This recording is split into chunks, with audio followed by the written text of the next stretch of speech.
eu vou lançar, enfim, talvez algumas ideias que foram os pilares desse filme, né? E aí a gente pode conversar sobre elas no bar, né? Desenvolver elas melhor, né? Enfim, eu acho também que vocês não podem acreditar em tudo que eu vou falar, tá? Relativizem um pouco as coisas que vão ser ditas, né? Porque eu acho que elas têm camadas de verdade, mentira, né? Tem toda uma elucubração muito grande em torno da montagem desse filme e, ao mesmo tempo, não tem, né? Então, esse filme eu acho muito bom, eu gosto muito dele. Enfim, eu acho que eu consegui nele realizar uma coisa que há muito tempo eu gostaria de fazer em montagem, né?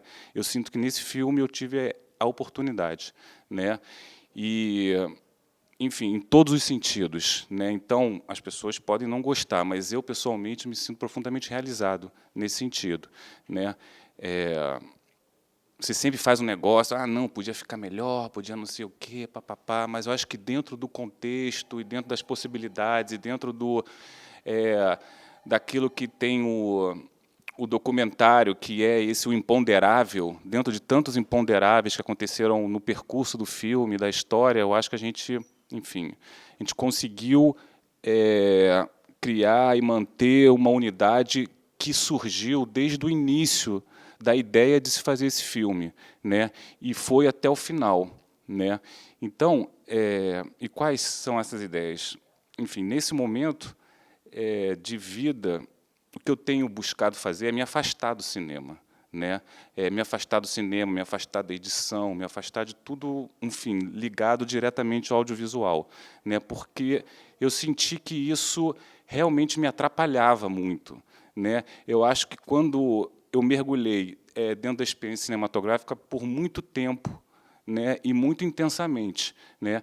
E aí eu percebi que se o cara passa 8 horas na ilha, sai de casa, vai para a ilha, vai para um filme, aí passa seus fins de semana assistindo 3 filmes, 4 filmes, organiza mostra, organiza evento, não sei o quê, papapá, ele deixa de fazer uma coisa importante para o cinema, que é viver, né? E cinema é vida, né? Então eu corri atrás de não gastar tanto mais meu tempo com audiovisual e buscar outras coisas, né? E nessas outras coisas elas podem trazer elementos e trazem e têm trazido elementos para o meu momento de audiovisual, né? Então eu tenho, enfim, investido bastante em artes plásticas, que é uma coisa que eu tenho gostado bastante, música. Enfim, eu tenho tentado me afastar agora do cinema. Não sei nada dos filmes de Oscar, há muito tempo que eu não, enfim, eu não vejo essas coisas mais, entendeu? Estou por fora dos movimentos cinematográficos. Enfim, agora estou querendo correr atrás e voltar um pouco, né? Mas eu sinto que isso foi uma opção minha, porque eu estava, assim, enfim, até por aqui disso, entendeu? Não estava me fazendo bem, entendeu? Aquilo que foi minha paixão inicial, que me motivou, que era o cinema, chegou, se tornou obrigação, se tornou obsessão, entendeu? Então, eu acho que esse filme representa isso no sentido de um grande respiro, né? Então, eu acho que eu só pude fazer esse filme dessa forma, e eu e o Roberto também, sempre eu e o Roberto juntos, dialogando, não sei o quê, por conta desse meu movimento de se afastar do cinema, né? Eu digo isso porque, enfim, vamos lá. Porque nesse filme, né, quando a gente assistiu o material bruto, no início, né, quando foi o primeiro momento, a gente tinha um material de arquivo da TV Zero. Aí eu vou agora, então, contar um pouco a história dos pilares, paralelamente com a história da realização do filme, que eu acho que vocês vão entender, de repente, um pouco melhor, né, essas coisas que eu estou dizendo. Quando eu assisti pela primeira vez esse material que foi produzido, né, de época, que foi assim o início da realização do filme, a TV Zero tinha enfim, um arquivo que a gente pode considerar 95% do que existe de material do Circo Voador produzido, sei lá, não, 95% não, desculpe, 2%, 3% do que existe, né? O Roberto foi um cara que filmou, né, todo esse primeiro momento até 85, não sei o quê, e deixou os arquivos lá no Circo Voador, dentro desse espírito comunitário, não sei o quê, papapá, e aí teve uma racha no movimento, o arquivo ficou lá, não sei o quê, enfim. Acabou que a gente, no embrião do projeto, a gente tinha um material de arquivo da TV Zero que era legal, mas muito limitado, né? E a gente sempre, enfim, vislumbrou que a gente realmente teria acesso ao material do Circo Voador, né, que é, enfim, o ouro, 90, milhares e milhares e milhares de imagens, de horas de imagens, né? Então a gente e aí teve todo um trabalho político de tentar conseguir, arrumar as imagens, e nesse período de tentar ter acesso às imagens, a gente foi trabalhando filme, né? E aí a gente, enfim, a primeira coisa que a gente fez foi pegar e perfilar esse material de arquivo, né, para entender o que a gente tinha, o que a gente precisava, como é que a gente ia contar a nossa história. A gente não tinha pensado em nada, só a gente reuniu e perfilou esse material, né? Enfim, e aí foi muito bom, foi muito prazeroso esse momento, né, de perfilar esse material, né? Enfim, foi muito bom. E aí, nesse momento, enfim, eu fiquei preocupado, né, com o filme que eu ia fazer, porque estava preocupado de estragar esse material, entendeu? De fazer uma coisa que ficasse... O material era muito bom, ele por si só, entendeu? E a gente falou assim, cara, se eu meter qualquer coisa aí, a gente pode... Eu fiquei preocupado, entendeu? De fazer uma coisa pior do que o material bruto, né? Tem aquela coisa que só o bruto salva, né? Enfim. E um pouco também o meu desejo louco de fazer, enfim, fazer com que as pessoas vejam o material bruto, né? Se a gente vê, né? Por que as pessoas não podem ver também, né? Então eu tinha vontade de fazer uma amostra do filme bruto, né? Que as pessoas vêm aí e assistem uma semana do material que o cara filmou, sacou? Pode ser uma experiência interessante, né? Você só sorteia brindes no meio, assim, 4 da tarde, quarta-feira, né? Tá lá um cara vendo, né? Mas porque, enfim, a edição entra para estragar a parada, entendeu? Eu sinto muitas vezes isso, né? E eu não queria que o meu trabalho estragasse aquilo que foi feito, né? Então, já ficamos com uma pulga atrás da orelha nesse momento, né? E aí a gente fez, enfim, o percurso normal, natural, que é fazer as entrevistas, né? E aí foi também um processo, para mim, um pouco deprimente fazer as entrevistas, né? Porque a gente fazia e também não chegava nesse lugar que a gente, enfim, não chegava nesse material, né? Para vocês terem uma ideia, a gente fez, sei lá, a gente ficou 2 semanas fazendo entrevistas, a gente fez entrevistas com 20 pessoas, ralamos, todos esses caras todos que estão hoje, não sei o quê, a gente não sei o quê, e quando a gente saía de cada entrevista, a gente sentia que, eu pelo menos sentia que, eu nem via as entrevistas na edição, né? Como fiz as entrevistas lá, eu saía assim achando que, enfim, que não era bom, né, o material. O que mais?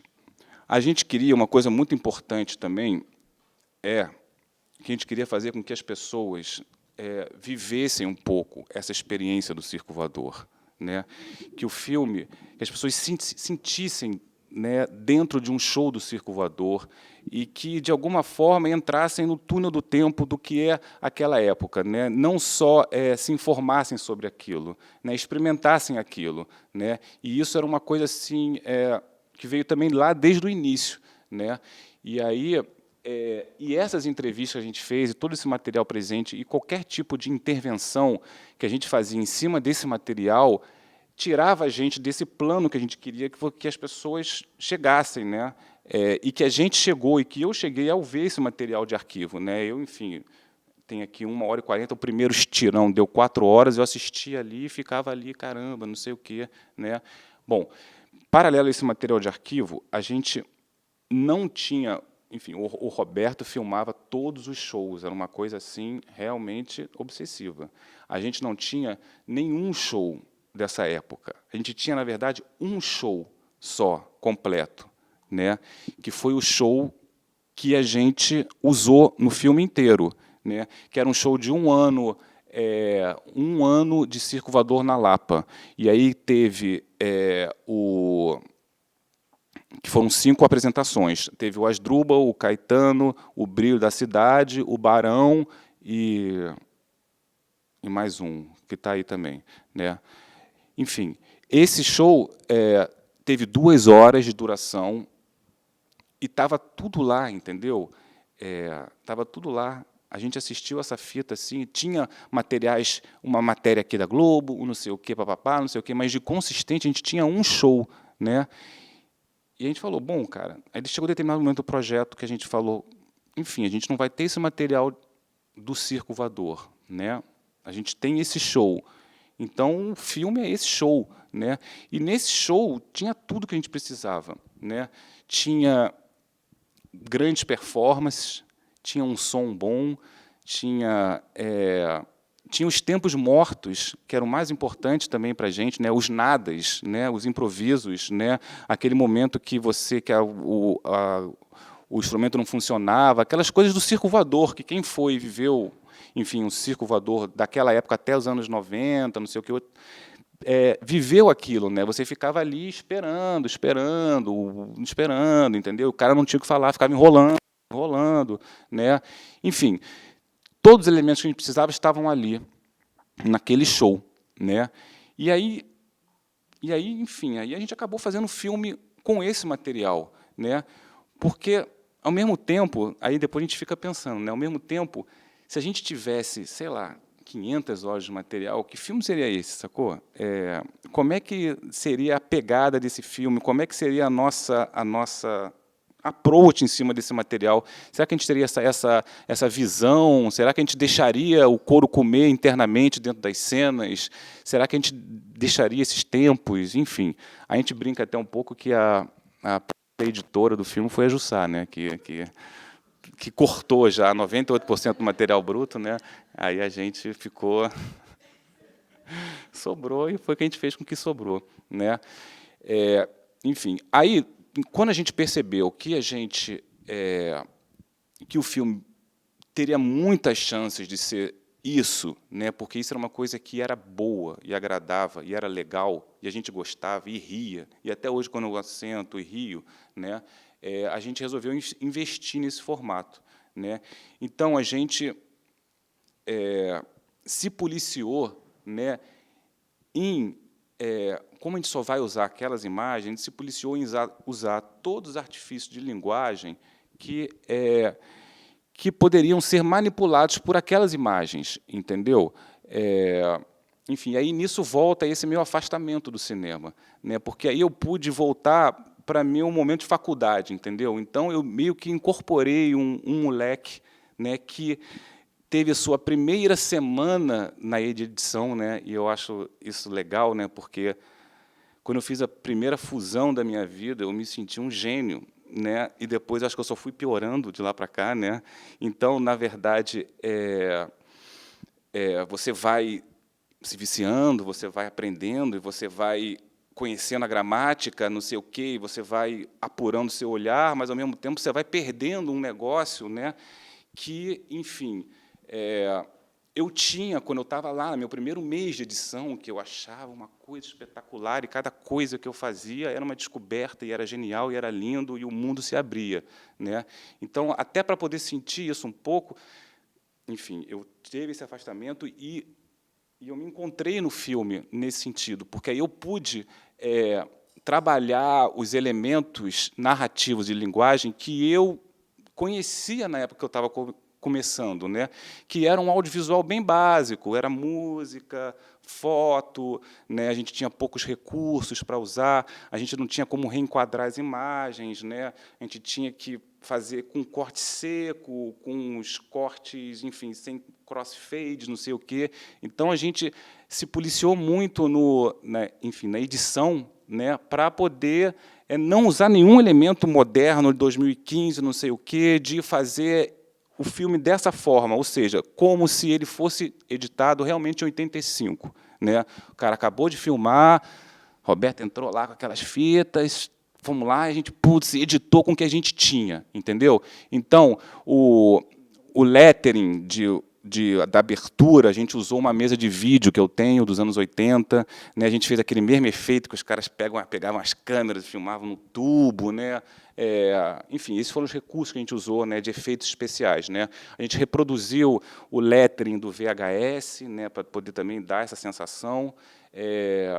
Enfim, é isso. As fotos, a gente não reenquadrou quase nenhuma foto, né? Isso foi até uma briga com o pessoal da arte, né? O pessoal da arte pega a foto e já vrum, vrum, vrum, vrum, vrum. Aí as primeiras versões, os caras pegaram a arte e reenquadraram os enquadramentos toscos. A gente falou, não, cara, a gente quer o enquadramento da foto que o cara tirou. Se a cara do cara está ali no canto, pô, deixa ali no canto, entendeu? Se é ruim, se está fora de foco, deixa fora de foco. Se está torto, deixa torto. Enfim, foi uma luta ao longo de todo o processo constante, até os momentos de exibição. Quando a gente exibe o filme, a gente tem que explicar para o exibidor, para o cara lá, que não precisa fechar o enquadramento, porque em muitos quadros vaza aquelas coisas horizontais, assim, né? E aí os caras acham que o quadro está errado, então eles fecham e vêm todos felizes, falar, cara, a gente tirou aquelas linhas, estavam batendo, não sei o quê. Não, deixa, abre, entendeu? Então foi uma luta constante para a gente manter o material da forma que chegou na gente, né? Porque a gente queria que as pessoas que assistissem o filme tivessem o mesmo impacto que a gente teve, entendeu? Quando a gente pegou essas imagens, né? E que eu acho que isso de alguma forma imprime, dá uma certa credibilidade, né? Enfim, eu acho. Alguém tem alguma dúvida, alguma pergunta? Quanto tempo você editou? 5 meses, né?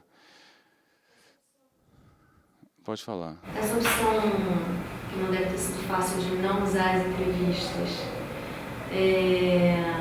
como é que foi isso?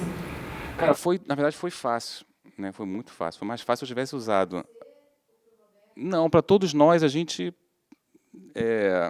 enfim, quando cortar aqui no bar, eu vou falar outras coisas, né? Mas eu vou tentar ser polido, né? O material a gente... Enfim, ele... Era isso, a gente botava ele e ele tirava a gente de onde a gente queria que as pessoas fossem, entendeu? Mas era uma coisa assim explícita. Você estava ali vendo aquela imagem maravilhosa, de repente entra uma pessoa, realmente a gente era muito doido, a gente fumava pra caralho, puta que pariu, entendeu? Mas não precisa, tá tudo ali, entendeu? Enfim, e é muito divertido. Até hoje eu me divirto, porque aí eu paro de olhar a parte da frente e começo a olhar os figurantes atrás, entendeu? Então, a gente queria dar essa oportunidade para as pessoas também, de olhar o carinha com um cigarrinho ali espremido no palco, entendeu? E esse tipo de coisa só poderia acontecer se a gente tivesse nessa vibe, né? Nesse jogo, né? É um jogo que a gente propôs, né? A entrevista também, de alguma maneira, ela propõe um descolamento de tempo, né? Exatamente. Colocava esse material em perspectiva. Exatamente. E aí que interessa, talvez, que se passa hoje com essa figura, né? Pode ter um interesse, mas para a gente, e talvez para o que a gente queria dizer no momento do filme, enfim, não...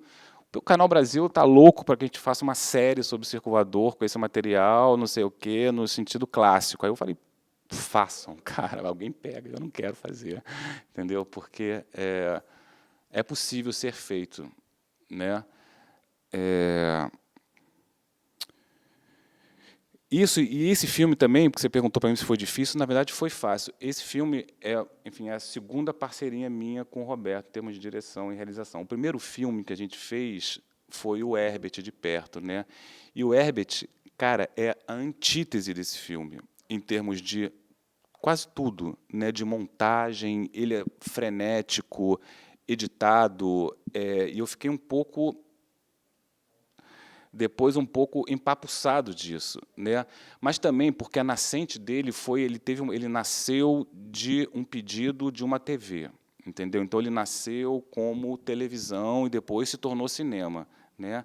Esse filme não, esse filme a gente queria levar para a sala de cinema, queria que fosse uma experiência cinematográfica, né? Queria que fosse um ato de amor, né? Porque hoje em dia a experiência cinematográfica é quase um ato de amor, né? Você dedicar 1h30 da sua vida sem interrupções de nenhum estímulo, né? é você, pô, eu amo esse cara, eu vou entender, enfim, eu considero um pouco isso, entendeu? Então a gente queria, enfim, retribuir, né, o fato das pessoas estarem dedicando 1h30 de suas vidas, né, para um filme dessa forma, assim, ou seja, fazendo que o tempo fosse uma coisa importante, entendeu? Já que ele vai estar aqui assistindo o filme, então eu não vou cortar, porque eu não preciso estimular a pessoa, entendeu? O tempo inteiro. Eu vou deixar a coisa acontecer, porque ele vai ficar ali, né? E o filme é um processo de construção, é um prédio, né? Você chegar no 5º andar, você tem que passar pelo 1º, 2º, 3º, 4º, né?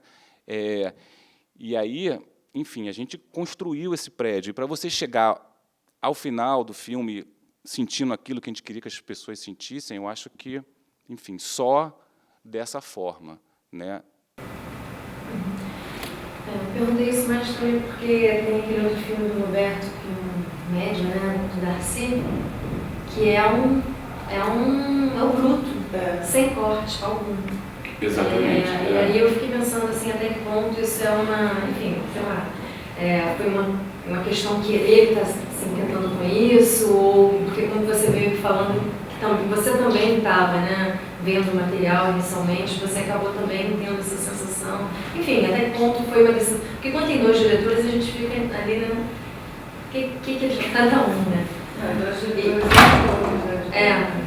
Não, eu acho que, cara, foi só felicidade esse filme, cara. Foi incrível. Foi uma...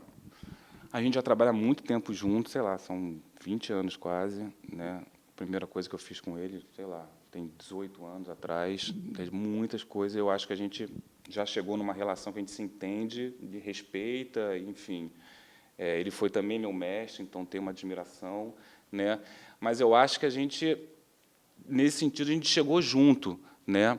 A gente chegou junto, né, nessa proposta narrativa, ou seja, de pegar esse material desse show, ser a espinha dorsal e, ao longo dele, ir inserindo cronologicamente esse material de arquivo, entendeu?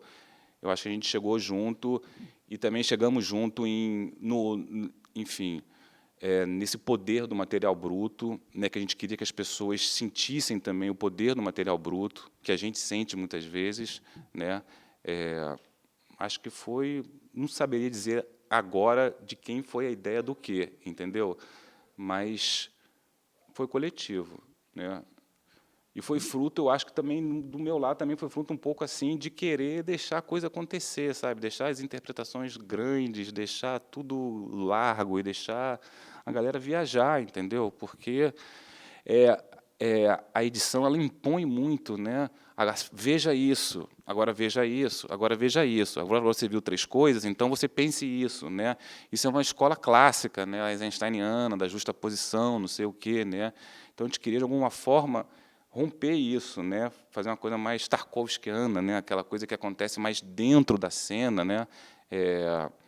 Deixar as pessoas buscarem o quadro e optarem por olhar alguma coisa, né, e dar tempo para isso, né? E aí que eu acho que o filme realmente se completa, entendeu? Eu acho que o filme, a montagem, eu não acredito nesse negócio de montagem inventiva, não acredito na montagem criativa, não acredito que a montagem vá reinventar e vá fazer... Eu cada vez menos acredito na montagem, né? Eu acredito nessa unidade total, né? Dessa coisa que, enfim, desse percurso taoísta, né? Falo isso em homenagem à Cris, minha esposa, que está ali, né?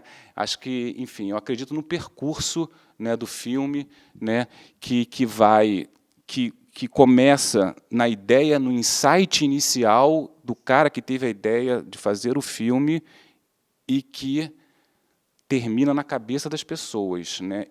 O filme é isso, para mim, entendeu? E a montagem, eu acho que a montagem ela precisa recuperar esse insight inicial da pessoa, entendeu? E não reinventá-lo, né?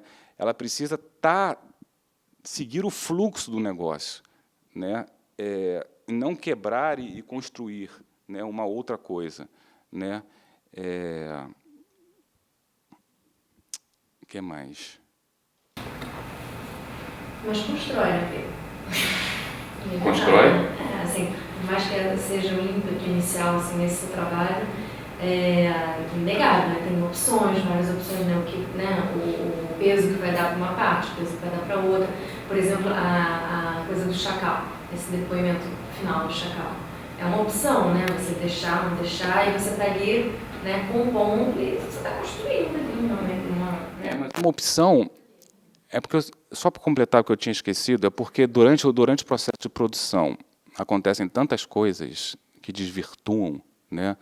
Isso é até uma coisa que o Tarkovsky fala também, né, que a todo momento você precisa se perguntar por que você está fazendo esse filme, né? Porque, a grua cai, não sei o quê, o editor brigou com a mulher, não sei o quê, né? Então, da questão do fluxo, né? Mas a montagem, a opção enfim, no caso do específico do Chacal, a gente não cortou o depoimento. Deixou ele do primeiro frame ao último frame, flash frame, tudo. A gente fez essa opção porque a nossa opção inicial, antes de começar a montagem, foi fazer com que as pessoas experimentassem aquilo, entendeu? E aí a gente achou que, na montagem, que aquilo estava de acordo com aquilo que a gente carregava do filme, entendeu? Enfim, sem menosprezar a montagem e menosprezando, né? Eu fico um pouco com a sensação que o que acontece? Quando você usa locução na narração, quando você usa entrevistas, essas coisas assim, elas meio que cumprem uma função ali naquela história, meio que de conduzir, de criar uma coesão entre aquelas coisas que você tem e tal. E eu acho espetacular que vocês tiveram a sensibilidade de ver que o material não precisava disso. Vocês tinham outras coisas que cumpriam essa função. Alguns depoimentos ou matérias de jornal. Aí vocês tiveram criatividade também para fazer com que o filme não sentisse essa carência, né? Conseguiram resolver muito bem e também por ter, aquela entrevista do Perfeito. Todo o episódio da Coca-Cola, por exemplo, no México, se não fosse o material, ia ser muito difícil contar aquela história sem ter algum tipo de intervenção. Mas aí tem aquele cara explicando, ele sentando, todo mundo explicando e tal. E depois aquela entrevista sensacional do Perfeito no estádio, né, que fala da farra e do conflito deles com os patrocinadores e tal, e que traz a questão da farra, que está muito presente durante todo o filme. O que ele fala ali naquela entrevista, né, do jeito de ser, do que eles querem, da maneira deles verem, de se comportarem com as coisas, isso transborda no filme, isso que é sensacional, né? Você entende meio que o espírito ali do circo que ele quer dizer naquela entrevista, está ali sem precisar desses outros recursos, né? Sem precisar de explicações, enfim. Aí tem o que tem de narrativa ali, ou de informações extras, são aqueles, né, um ou outro lettering, coisas muito discretas mesmo, pontuais, né? Para as pessoas entender, né, técnica de seleção brasileira, ninguém sabe, né, essas coisas, né, enfim. Não, de datas e de matéria de jornal, essas coisas assim que complementam de uma forma muito discreta e que... Não, gente, eu falo assim, eu estou detonando a montagem, mas a gente ficou 6 meses montando esse negócio, entendeu? Então a gente não pegou as imagens e tacou assim, caiu no ar e apareceu o filme, entendeu? Isso tudo que eu estou falando é uma camada, entendeu? Existe a camada casca grossa de corte por corte, discutir o que ele está fazendo ali, qual é a intenção dessa imagem, justamente porque a gente não queria que o filme fosse uma sucessão de insights, né? A gente tinha grandes momentos, só que o filme, a gente não queria que fossem grandes momentos perfilados, né? A gente queria que fosse uma história contada por grandes momentos, né? E aí, então, aí é essa que é a questão mesmo enfim, dos elementos narrativos que a gente escolheu em cada ponto para que aquela história avançasse, né? Porque a história avança, né? Você tem um show que tem... Não, exatamente. Ela tem esse show que é uma coisa que tem 2 cronologias. Muitas pessoas não percebem, mas eu acho que isso, de alguma forma, passa, né? Tem 2 cronologias que vão paralelamente. Uma desse show, né, e uma da história do circo, né? Então, E uma coisa vai empurrando outra, né? E o ritmo também, enfim, são questões subjetivas. Por exemplo, o filme para no show, né? Quando não tem esse show, o filme avança, né? E aí muda a relação dos cortes, muda os recursos que a gente usa, entendeu? Então o filme chegou no show, parou o filme. Aí tá lá, Caetano, viado, aquelas coisas, pá, não sei o quê, pá. Aí canta a música inteira, né? Isso é uma coisa que eu tinha vontade pra caramba, de deixar a música inteira, entendeu? 4 minutos, não sei o quê, pá. Porque as pessoas, né? Enfim, você escolher o momento de cortar a música, é sacanagem, né, cara? É quase uma sacanagem, né? Você editar uma música, né, pô? Enfim, e aí acabou esse momento show, aí começa arquivo narrativo, aí tem jornal, aí tem foto, aí tem várias coisas que a história vai avançando com as coisas que a gente tinha, entendeu? Mas tudo também muito assim, fotinho, musiquinha, entendeu? Tudo o que era possível ser feito naquela época, assim, né? Isso que você falou do tempo morto, dessa escolha de deixar longo, isso é pura edição de vontade, né? É mais difícil, eu acho, às vezes, você reconhecer esse valor do que sair cortando. Total. É muito mais difícil de fazer. Muito. Muito. Mas, nesse caso, a gente não tinha ninguém enchendo o nosso saco, entendeu? Para cortar, sacou? A gente fez o que a gente quis, sacou? Isso é difícil também, você fazer o que você quer, né? Então,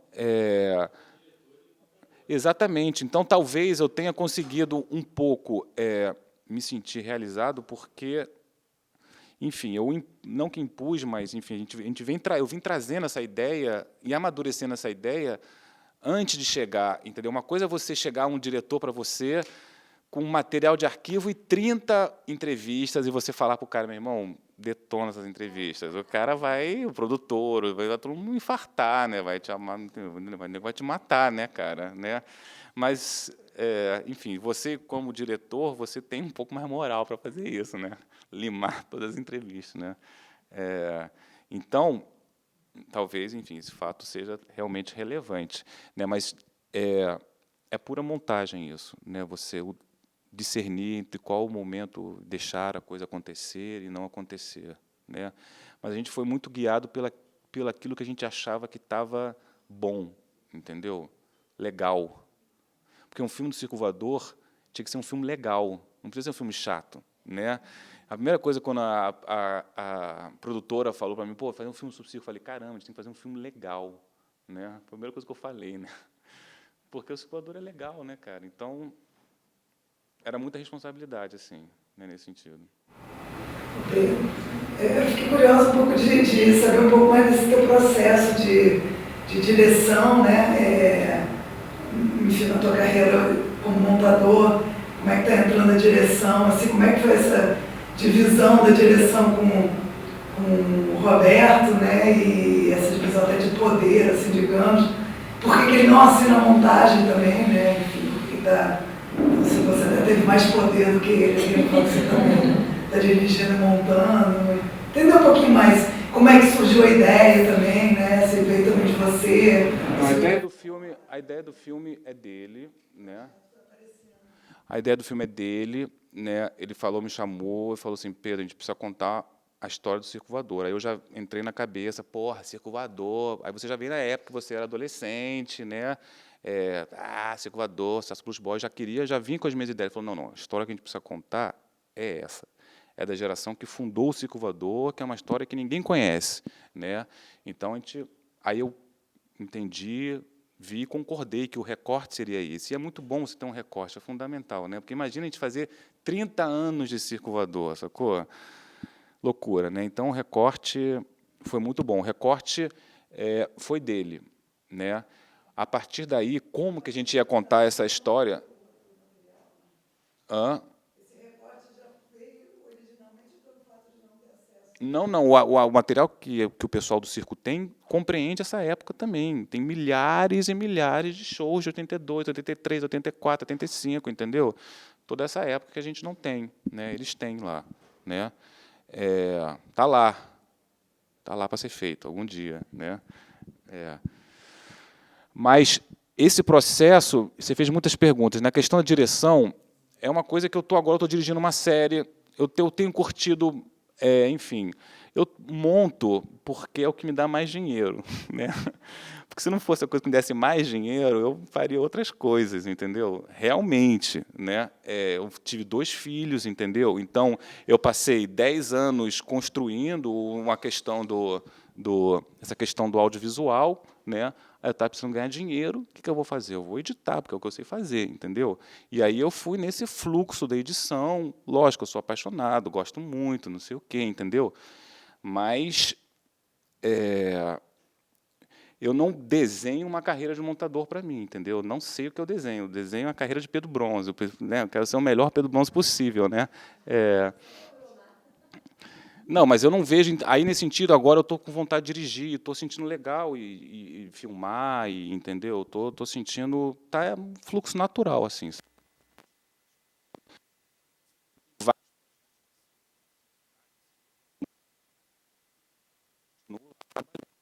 dinheirinho, né? Agora a direção está me dando dinheirinho, então eu estou dirigindo, né? Mas estou fazendo outras. Estou fazendo coisas de artes plásticas, estou fazendo mesas, curso de marcenaria, né? Enfim, estou abrindo meus horizontes aí, né? Vamos ver o que vai dar isso aí, né? E é muito bom para o cinema isso, sabe? Porque aí eu venho e trago, enfim, os conceitos de marcenaria para uma edição de vídeo, entendeu? É muito bom isso, né? Quando você pensa em metragem, em lixar a imagem, sabe? Quando você começa a misturar as coisas, né? Fazer um furo naquele plano e meter uma broca, sabe? Misturar as coisas é bom, é bom. E também, enfim, para a própria marcenaria, né? Fazer o que eu tenho feito agora são mesas audiovisuais, né? Enfim, é difícil explicar, mas é uma mesa que é um cinema também, entendeu? Então, estou gravitando aí, estou gravitando. E muito também, fiz muito também, uma coisa que tem me interessado muito é o cinema fora da tela, né? A arte generativa, né? O videomapping, projeções, entendeu? Tirar desse universo começo, meio e fim e 16:9, sabe? Trabalhar a imagem sem começo, meio e fim e sem esse frame, né? Em outra superfície, fazer filmes para portas, né? Filmes para privadas, né? Cinema expandido, exatamente, né? Então, eu estou nesses movimentos, e eu acho que tudo isso enriquece muito a questão da montagem, né? Porque você ficar só montando, aí você, né? E esse material antigo, VHS, basicamente? Tem VHS, tem uma TIC, tem 16. As entrevistinhas de trabalhar com esse suporte, foi maravilhoso, a história está aí, tá, né? Em todos os sentidos, desde o sentido da não preservação da imagem no Brasil, né? Tudo ferrado e tudo, né? Cara, estava nessas buscas assim, não sei o quê. A gente foi uma vez num canto assim, cara, eu achei uma fita do Legião Urbana, cara, no meio cara, um show de 85, uma coisa raríssima, não sei o quê. Mas no meio de pó, cara, de poeira, assim, de obra, sabe? Eu tirei, assim, tinha uma tipo assim, a coisa arqueológica, sabe? Você acha que você vai encontrar uma estátua do Egito, não está uma fita VHS do Legião Urbana, assim, sabe? Então, tá impresso isso aí, né? Tem essas coisas. Isso foi uma coisa que a gente também não mexeu, né? Tem uma sequência que eu acho as imagens mais lindas, que é na chegada no Complexo do Alemão, não sei se vocês lembram, que está tudo verde, né? Aquilo é um matique que, na hora que o pessoal foi fazer a cópia, algum lesado inverteu o RGB e ficou verde, né? E aí, o cara, na correção de cor, ele corrigiu a parada, né? Ficou lindo, né? Mas a gente passou um ano vendo aquela imagem verde e roxa, né? Aí eu falei, não, cara, todo mundo vai ver a imagem verde e roxa também, né? Não vai corrigir, né? Porque é lindo esse verde, esse roxo, né? Parece Marte, né? O Complexo do Alemão, né? Então, a gente resolveu deixar, entendeu? Deixar essas marcas assim do. Você trabalhar hoje com essas coisas, hoje em dia a gente quase já não tem mais deck, não tem mais. Também como é trabalhar hoje nas digitais e nas HDs, nas ilhas que são totalmente voltadas para isso, com um suporte com material tão antigo. Assim, vocês passaram isso. Não, a gente fez um bypass, a gente pegava uma TIC, cabeava pelo deck, e do deck entrava digital, e aí, sem timecode, não, porque era assim, cara, a gente chegava uma VHS, não sei quem, a gente pegava, botava no deck, copiava para HD, virou a master, sacou? Hã? Exatamente. Virou master, aquele HD lá, entendeu? Melhor que isso, impossível, né? Diga lá. Não, eu só falando da minha outra pergunta ali, qual foi a participação do Roberto na montagem? Estava o tempo todo com você? Bastante tempo. Não, eu fiz bastante tempo sozinho, ele ficou bastante tempo comigo. Mas o Roberto, ele tem ele encara esse material, é muito pessoal esse material dele, entendeu? Então é muito difícil, foi muito difícil, muito tempo ele ter o distanciamento, entendeu? Então ele ficava chorando na ilha, né? Ficava rindo, né? Aí ficava lá com aquele ali, eu não sei o que, aquele ali, não sei o que, entendeu? Então tinha essa coisa com o material, né? E eu chegava um pouco mais com a razão, assim, não, entendeu? Então ele tinha uma pegada muito emotion com esse material, né? E eu entrei mais com uma coisa mais cerebral com o material, né?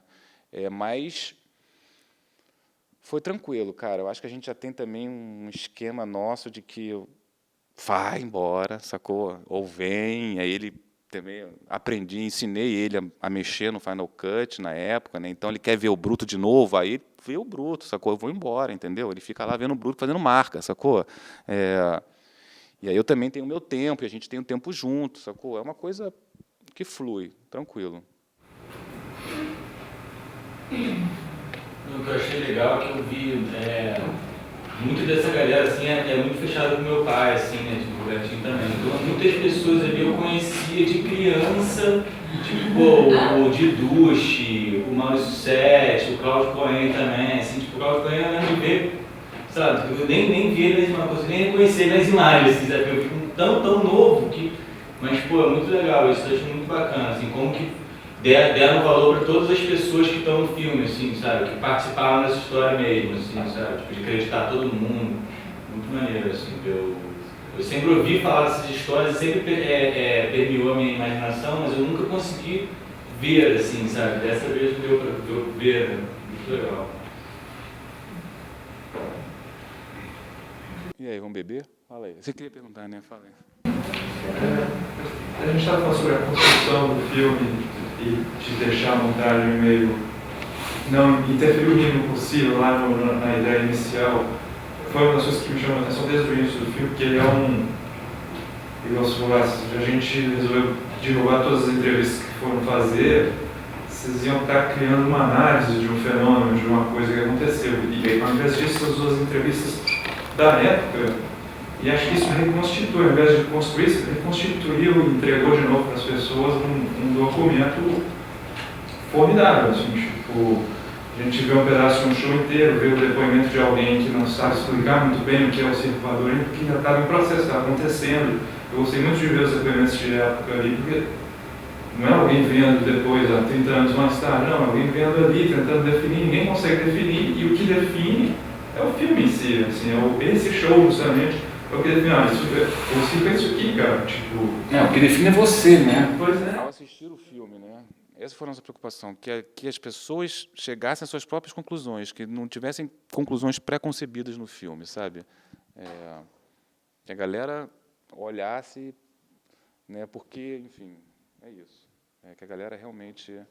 A sensação, logo depois que eu vi a primeira vez, foi realmente assim, túnel do tempo. E aí você falou exatamente assim, sabe?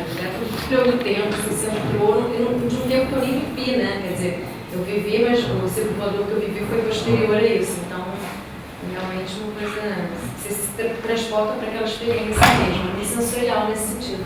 Agora, eu queria realmente, de repente, voltar para aquela, porque da primeira vez que eu vi, e agora de novo, me bateu pesado um pouco essa entrevista do Chacal. Não sei porquê, assim, não sei o que ele parece um pouco surtado ali, né? Não sei. E aí eu queria saber essa opinião. Assim, não, porque uma coisa é uma pessoa transtornada, entendeu? Uma coisa é uma pessoa transtornada, mas ele parece assim, um grau a mais, assim. E aí eu não sei até que ponto isso foi uma questão para vocês, usar esse depoimento ou não. Entendeu? A atitude de realmente expor a pessoa, não sei se... Bom, ele já deve ter visto, o que ele achou, fiquei curiosa, a gente vai perceber. Não, a gente não teve meia trava, não.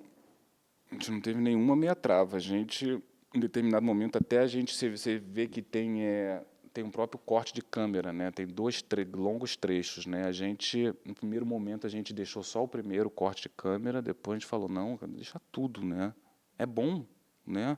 A gente estava nessa, cara. É interessante, é bom, é pertinente, está dentro da linguagem, é narrativo, tem todos os elementos, né? Porque eu acho que chega um momento no filme que você pergunta plano a plano o que ele está fazendo aí, né? Você faz um fichário. Meu amigo, você está fazendo o quê? Qual é o seu nome? Pá, o que você está fazendo aqui? Qual é a sua função? Por que você está demorando esse tempo todo? Não sei o quê. Pá. Você tem que, né?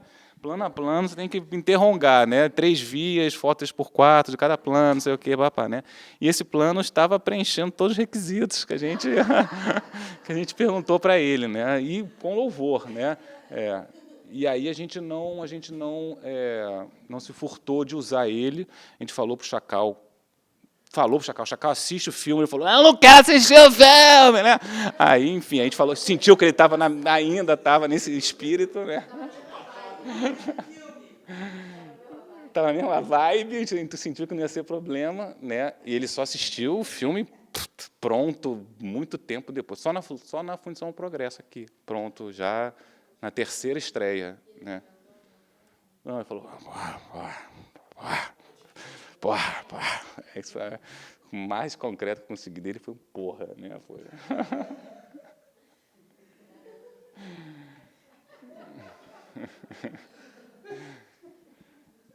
Então, eu acho que,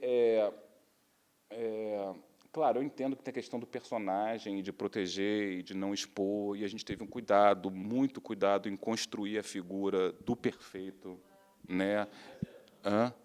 Regina Casé foi Regina Casé foi o último plano que a gente botou da poesia dela, porque... Enfim, aí o Roberto achava lindo, poético, bonito, preenchia todos os quesitos lá do formulário do Roberto, né? Eu já achava que, enfim, já era muito bom. A gente tem muito material que não entrou, que é muitos highlights também, né? Que não entraram. Aí a gente mandou para ela um quick timezinho, ela topou, deixou, ficou amarradona e entrou. Nesse a gente mostrou. Mas o Chacal também, mas ele não quis ver, entendeu? Não, você tem que, né? Os personagens estão lá, você, né? Tem que proteger eles, né? Pelo menos mostrar para eles, perguntar para eles, né? Mas teve alguém que não topou, Não, a Jussá, a gente, enfim, ela não topou, mas a Jussá a gente tentou entrevistar, ela não topou ser entrevistada, não. Não, nenhum, nada, zero. O pessoal todo curtiu. Né?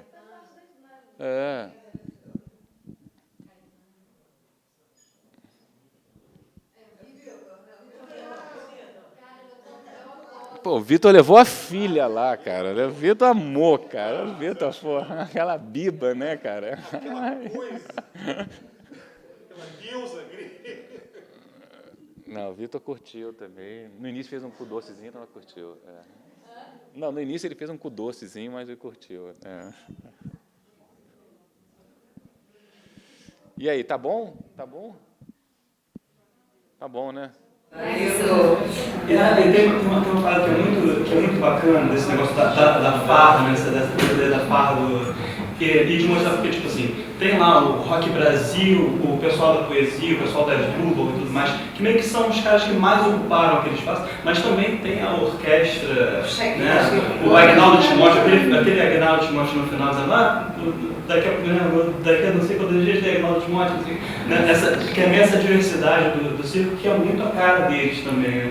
Que na verdade, até hoje, né? Isso é mais menos, né? Esse caráter tipo multicultural, teatro, a ópera, sabe? Hoje em dia você vai paguei pra assistir um show, paga, sabe? Tipo assim, o que eu acho também que a Jussá, assim, não comprou muita parada, porque ela vende o outro lado do circo, assim, sabe?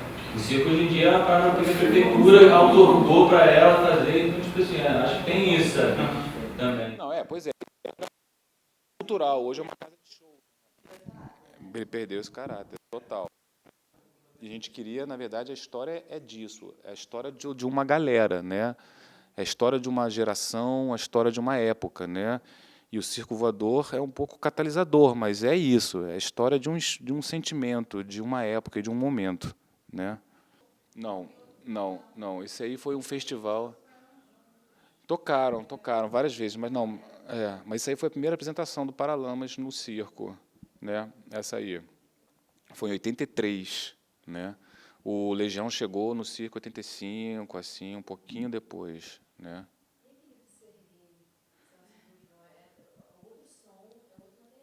Não, depois a gente mudou, né? A gente começou com o som original, que era o pior som de todos, né? E depois a gente trocou pela música e deixou, né, a imagem que é espetacular, né, cara? Não é. É outra gravação mesmo do Celso Blues Boy, né?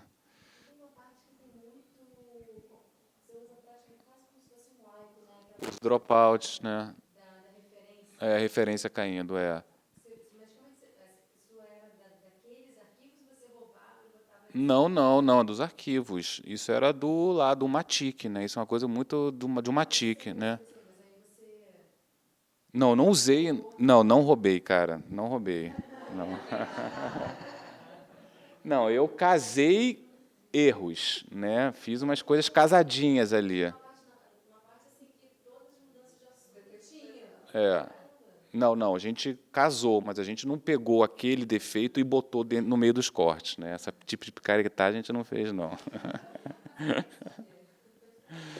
Não, a gente tinha um bichinho lá atrás, porque essas coisas imprimem, cara. Essas coisas imprimem. Tipo assim, botar imagem em preto e branco, botar ruído. Os caras, a gente não queria que tivesse a sensação de que a gente estava simulando um negócio, entendeu? A gente queria que o negócio fosse de verdade, entendeu? Porque essas coisas imprimem, cara. É um horror, né, cara? Pô, botar os flash frame, aqueles efeitos que tem no canal off, né, de flash frame, que vai, né, simulando a película, né? Pedro, eu uma curiosidade também em relação a sequências de fotos. Tem uns momentos que elas são mais comportadas, assim, não tem animação, não tem nada, tá? Como é? Tem algumas sequências que você vê que tem uns movimentos cinemáticos, assim. Isso aí foi uma sequência. Não, pois é, isso foi uma briga ali. Não, a gente liberou eles em uma sequência, né? A gente liberou os meninos para brincar lá na sequência, mas que a gente achou que tinha a ver, né? Que era a sequência de muito jornal e de muitas coisas que aconteciam em cima da música do Paralamas, que já era punk, entendeu? Então a gente achou que ali, aquela coisa de tchá, tchá, tchá, do jornal, aquilo ali não estava dentro, podia ter sido feito de alguma forma com a câmera, ou não incomodou, acho que tanto, quanto em outros momentos que eles tinham proposto que... 86, enfim, é um marco para eles, a própria Copa, a próprio México, até por isso que a gente parou ali, né? Porque chegou um momento que essa geração começou a se profissionalizar, começaram a fazer sucesso, começaram a entrar para a Globo, começou a entrar, e aí eles perderam um pouco o espírito, e, enfim. E aí essa primeira geração se dissolveu naturalmente, as pessoas não... E aí ocuparam um espaço vazio, né? Uma outra galera com uma outra cabeça e enfim, e tocou de outra forma esse projeto inicial. Realmente teve esse marco, mas a gente definiu como marco simbólico dessa geração, né? Porque em 80, enfim, a galera já foi se dissolvendo, né? Rolou uma dissolução e uma novo, né? Tá bom, né, gente? Tá bom? Que bom. Obrigado, gente. Pô, valeu.